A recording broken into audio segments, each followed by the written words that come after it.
Hello everyone, and welcome back to our channel. Today's story comes straight out of the political trenches, where business, power, and corruption seem to be on a collision course. The Madlanga Commission of Inquiry has officially informed Northwest businessman Brown Mogotsi that he has been implicated in evidence presented before the inquiry. This is not your average corruption allegation. This one cuts deep into the state's own security structures, with WhatsApp messages, secret payments, and political distancing playing center stage. Let's unpack what's going on, because this story has all the ingredients of a South African political thriller: money trails, intrigue, denials, and a few uncomfortable questions about who is really running the show behind the scenes. The Madlanga Commission, led by retired Constitutional Court Justice Mbuyiseli Madlanga, is investigating allegations of criminality, political interference, and corruption within South Africa's criminal justice system. Its goal is to uncover how deeply criminal networks may have infiltrated the very institutions meant to uphold law and order. And now, businessman Brown Mogotsi finds himself caught right in the middle of that storm.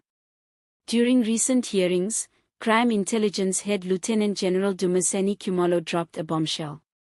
He presented WhatsApp messages between Mogotsi and businessman Vuzimuzi Matlala, messages that paint a troubling picture. They suggest Mogotsi was involved in organizing payments and leaking sensitive information to benefit criminal activities. Investigators traced a 37,000 payment from Matlala to a Mahiking business called Gottel Specialists, allegedly linked to Mogotsi. But the story doesn't end there. According to the evidence, Mogotsi allegedly warned Matlala about planned counterintelligence raids. In plain terms, he tipped him off. And there's more. He allegedly used his influence to help disband investigative teams that were targeting him. Imagine that, the hunter helping to dismantle the hunt. It's almost cinematic, except this is no movie. It's a real inquiry into possible corruption at the heart of South Africa's intelligence community. The revelations sent shockwaves through the political world. The ANC, which Mogotsi was once associated with, was quick to create distance. The party confirmed that his membership expired back in 2020 and was never renewed. ANC Secretary General Michael Mbalula came out swinging, saying, Brown Mogotsi is a reflection of a bad ANC member if he is, because he is implicated in siphoning money in the name of the ANC. The party is clearly drawing a line between itself and Mogotsi, especially given how sensitive corruption allegations have become for its public image.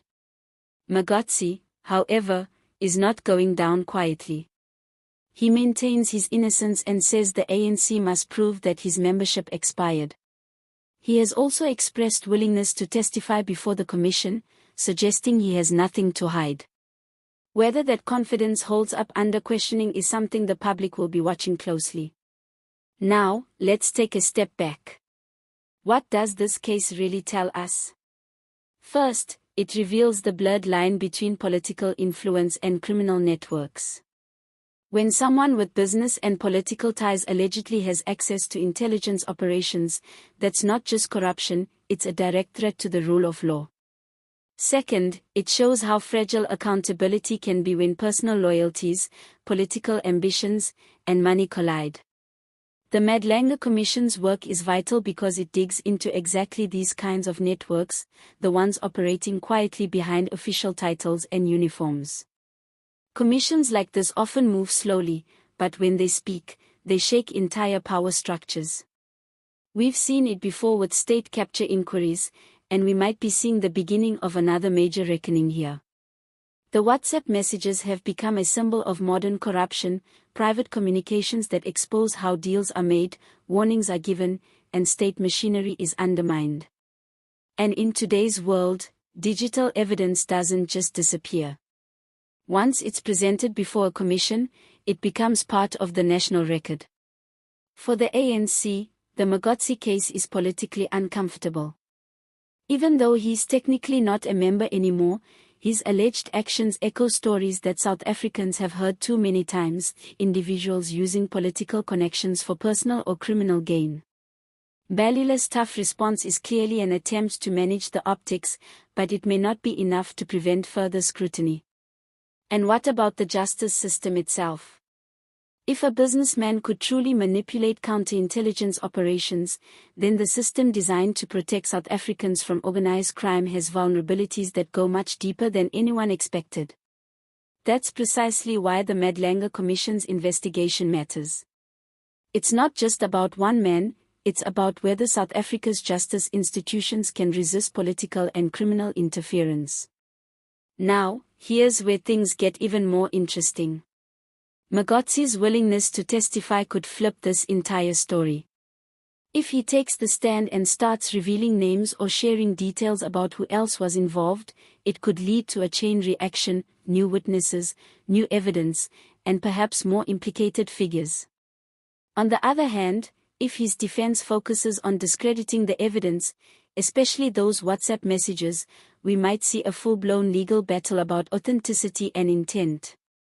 And let's not forget the public. Ordinary South Africans are watching this inquiry closely. After years of commissions and investigations, people want results, they want accountability, not just headlines. There's a growing sense that corruption investigations must lead to real consequences, not just political drama. The Madlanga Commission is under pressure to deliver something meaningful, to show that South Africa can confront the rot within its own institutions. In a country where political scandals often overlap with personal rivalries, the Mogotsi case adds another layer to the ongoing story of power and accountability. Some might see him as a symptom of a broader problem, a businessman entangled in the same networks that have weakened state institutions for years. Others might believe he's being made a convenient scapegoat in a larger internal battle within the political elite. Either way, the coming weeks will be telling. The Commission's findings could shift how South Africans understand corruption at the intersection of business and politics. And depending on what emerges next, the names we're hearing now may only be the beginning. So, what do you think? Is Brown Mogotsi being unfairly targeted, or is this the first crack in a much larger wall of corruption? Should the ANC take responsibility for the actions of former members, or is it fair for them to distance themselves once someone steps outside the fold? And most importantly, do you still trust the criminal justice system to protect the public from those with money and political connections? Let's talk about it in the comments below. If you found this video informative, don't forget to hit the like button, subscribe to our channel, and turn on notifications so you don't miss our next update. We'll be following the Madlanga Commission closely and bringing you all the major developments as they unfold. Thank you for watching, and as always, stay informed, stay critical, and stay engaged. See you next time.